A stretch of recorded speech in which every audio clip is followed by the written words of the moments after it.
Hey everybody out there in YouTube land, welcome to part 2 of the Octo-Shot tutorial.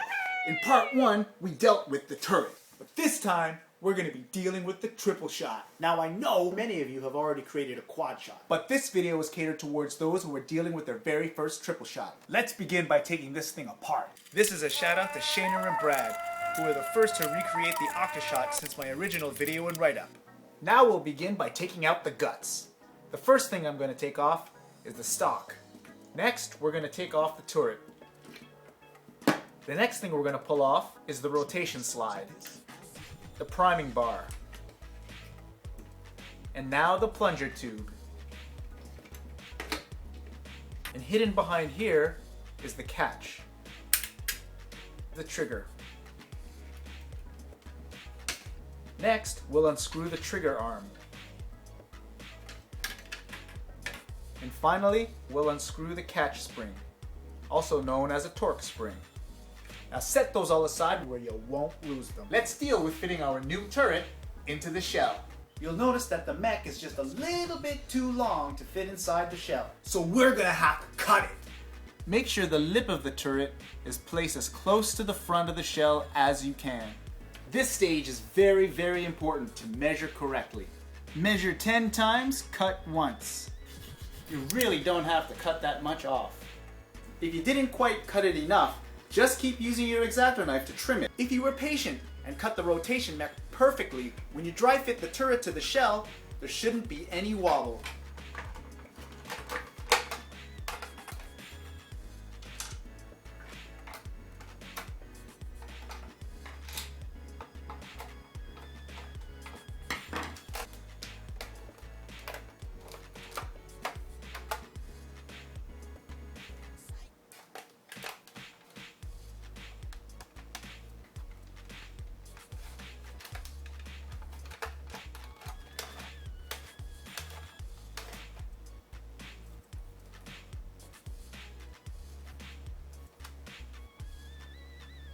For those of you who have already created a quad shot, after redoing your seal, you may think that you're done, but I encourage you to stick around.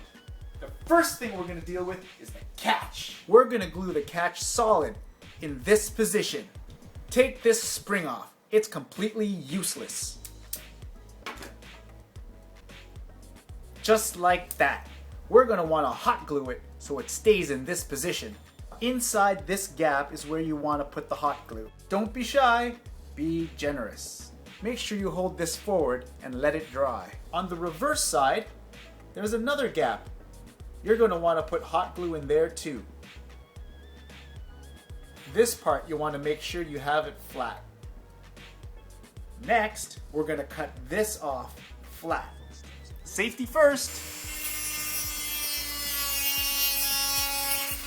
I'm going to use an X-Acto knife to finish the job. Et voila! Once your catch has been glued in the down position, remove the screw and cut this little part off. And when you're done, it should look something like this. The next thing we're going to deal with is the plunger tube, but more specifically, the plunger itself. Now there are many ways to deal with the plunger, and I will attempt to show you a few of them. Take it all apart. This comes off the back, the spring slides off, and as far as the plunger head, these can come right off, like that, and like so. Now, we're going to clean it. Now make sure you use soap and hot water. It's very important to take all the grease off. And don't forget the rubber plunger heads as well. Now set them aside and let them dry. Up until recently, I had done what everyone else had done. Filled the top plunger head with hot glue, added 2 foam discs, and E-taped it. And that worked just fine. But I've come across a method which is far superior. The first one is credited to AJ from Australia. It involves a 32mm bathtub plug. Actually, from what I've been able to tell, it's exclusively Australian. And here's why. You need a 32mm bath plug. Unfortunately here in Canada, possibly all of North America, all we have is 1 1/4 and 1 3/8. Either a little too big or a little too small. But here's what it looks like anyway. With a steady hand and the right bit, you're going to Dremel down the center. Then you're going to take your bathtub plug cut this off, Dremel out the center, put it on top of the plunger, take your washer, place it on top, and then screw it into place. Originally, AJ suggested using a tapping set, but I found doing it this way worked just fine. Unfortunately, a 1 1/4 inch bathtub plug just isn't big enough. So you guys in Australia, you're pretty lucky. The next method is credited to Luisi 3, which involves a 1 1/2 inch rubber washer. We're simply going to put the large plunger head back onto the plunger and then add the rubber washer. And there you go. The two best methods that I've been able to find. AJ's way, Luisi 3's way. Both give you 100% seal with a decent amount of friction. But I've gone ahead and combined the two. But before I put it all together, I gooped any possible leaks. Stock plunger seal, 1 1/2 inch rubber washer, 1 1/4 inch stainless steel washer, and an automotive screw. Since I'm always concerned about structure and support, I've gone ahead and added foam padding to the head. Let's move on to the plunger tube seal. Originally, I used 1/2 inch or 3/4 inch CPVC and a suction cup, but a much more efficient method has since been brought to my attention by simply using the smaller plunger head which we took off earlier. But before we do that, we need to make this hole a little bigger. This method is credited to Blue. We're going to add a little E-tape, goop in the stock seal, adding a little more goop, and simply slipping the smaller plunger head over top. And now we're going to move on to puttying the shell. Here's what you're going to need. One of these paper bull clips, the large kind, some liquid epoxy, hot glue, and at least 3 tubes of epoxy. The first things we're going to deal with are the priming handles. On the side with these posts, we're going to be using liquid epoxy and a bull clip to add strength to the posts. And like always, wear your safety goggles. Start by taking the metal piece off the bull clip. Using your Dremel, cut the 2 ends off. It's probably very hot, so don't touch the ends that you just cut.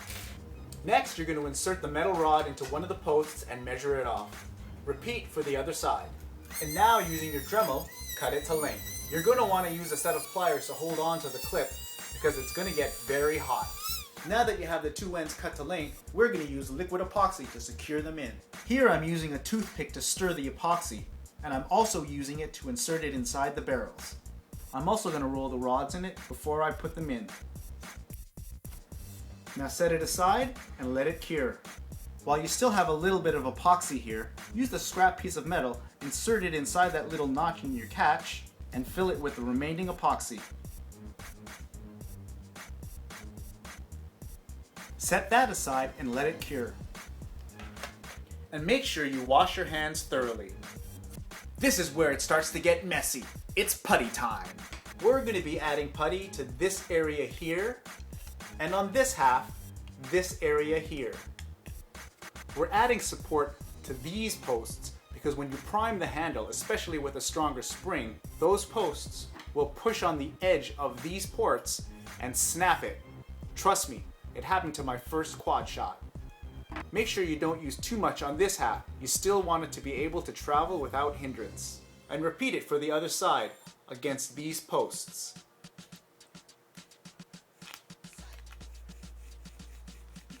When you're finished, they should look something like this. Set that aside and let it cure. Most of us are going to be doing a spring replacement, or at least a spring addition. A stronger spring means more power, and more power means more stress on the already flimsy triple shot shell. But first I'm going to illustrate all the major stress points. Once you put it all back together, you'll notice that the new seal pushes quite heavily against the turret. Now that pressure pushes on the very front part of the shell right here. And if you look, that part's really flimsy. What we're going to do is apply putty up inside here to support the shell. With the addition of the new spring, there's going to be a lot of pressure being put against the support of the plunger tube. So in this gap right here, more epoxy putty.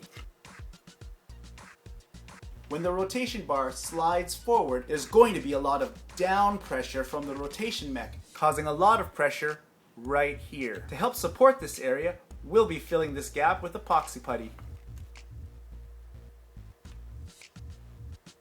And I purposely left a gap right here to hopefully create 2 rear loading holes.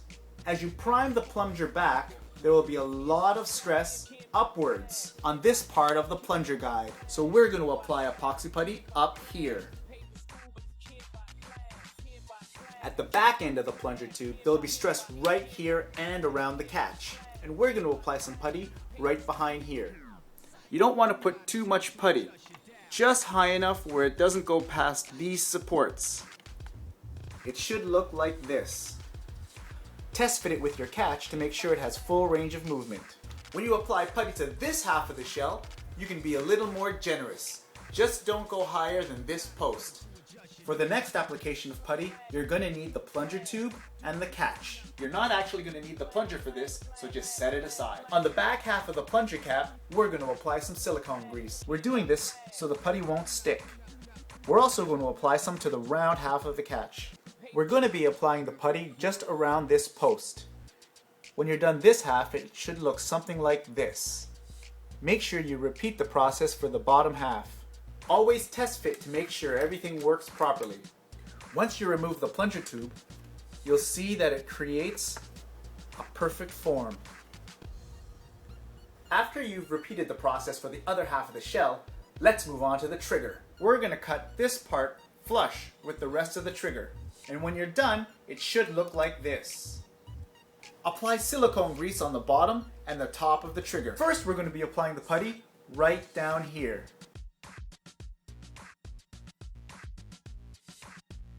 And you're going to want to make sure that it's flush with the shell. Allow the epoxy putty to cure before you move on to the other half.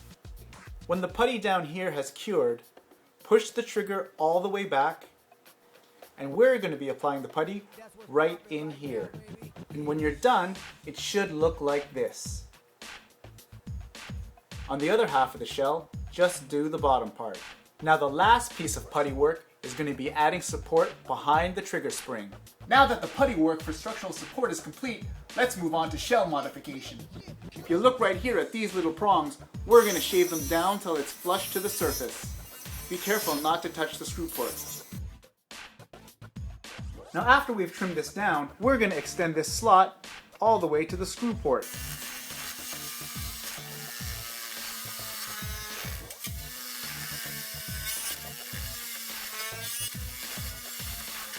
Just like so. And now the same thing for the other half of the shell.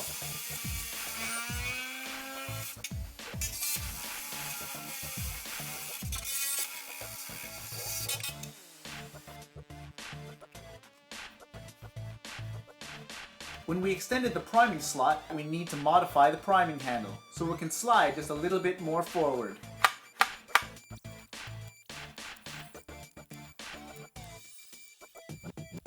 Should look something like this.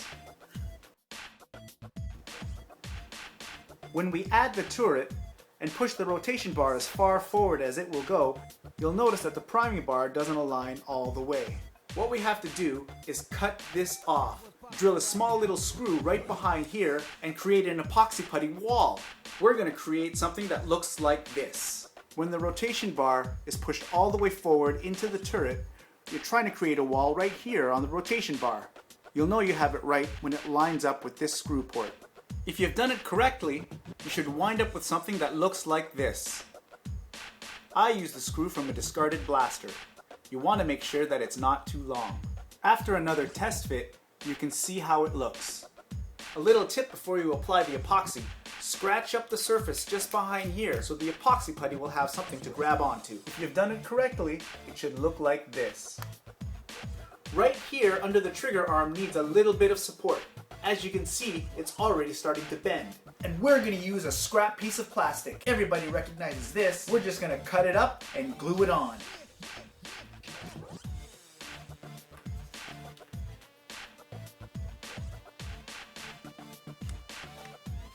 Without loading the springs, we're going to put it back together to mark off the rear loading holes. Now let's work on those rear loading holes. And now the only thing to do is to put this thing together. Let's begin with the catch spring. Make sure you have it oriented this way, the short side down and the curly side up. Hopefully to you guys it'll look like this.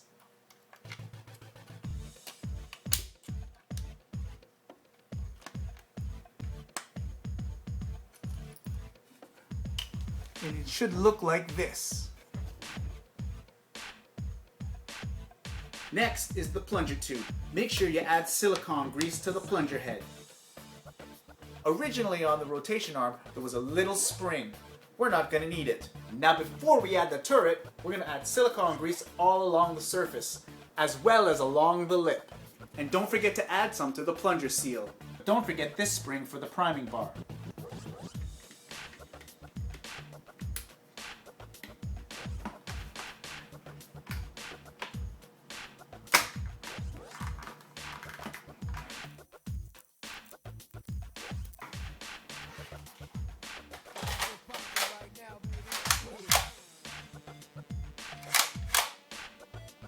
And just to satisfy your curiosity,